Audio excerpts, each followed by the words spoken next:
बिहार की राजनीति में विधानसभा चुनाव नजदीक आते ही सियासी गर्मी तेज होती जा रही है। खासकर विपक्षी दलों का रुख और ज्यादा आक्रामक हो गया है।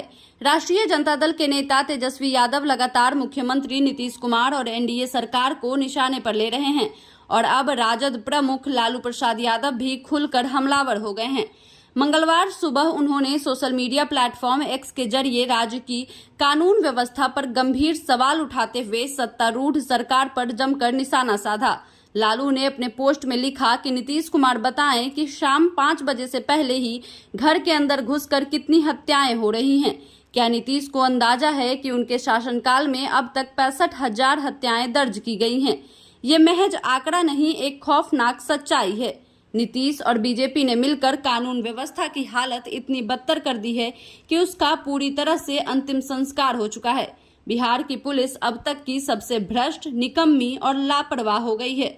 आपको बता दें, लालू का बयान ऐसे समय आया है जब राज्य में विधानसभा चुनाव की सुगबुगाहट शुरू हो चुकी है। ऐसे में राजनीतिक दलों के बीच बयानबाजी तेज हो गई है।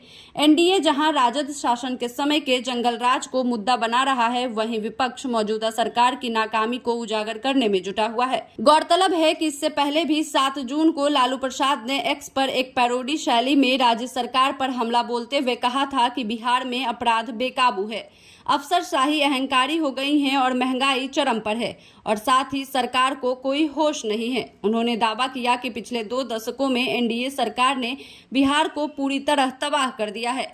हालांकि आपको बता दें कि लालू प्रसाद यादव के आरोपों की तुलना में सरकारी आंकड़े कुछ अलग ही तस्वीर पेश करते हैं। राष्ट्रीय अपराध रिकॉर्ड ब्यूरो एनसीआरबी के अनुसार बिहार में कुल अपराध की संख्या भले ही बड़ी हो, लेकिन अपराध की दर यानी प्रति लाख जनसंख्या पर अपराध की संख्या अब भी कई विकसित राज्यों से कम है। विशेष रूप से हत्या के मामलों में बिहार देश भर में 14वें स्थान पर है, जबकि संज्ञेय अपराधियों जैसे हत्या, लूट, अपहरण आदि जो सीधे एफआईआर योग्य हैं में बिहार 19वें स्थान पर आता है। आप इस खबर को किस प्रकार देखते हैं, हमें कमेंट कर जरूर बताएं और ऐसे ही पॉलिटिकल अपडेट्स के लिए देखते रहें केलांचल टाइम्स।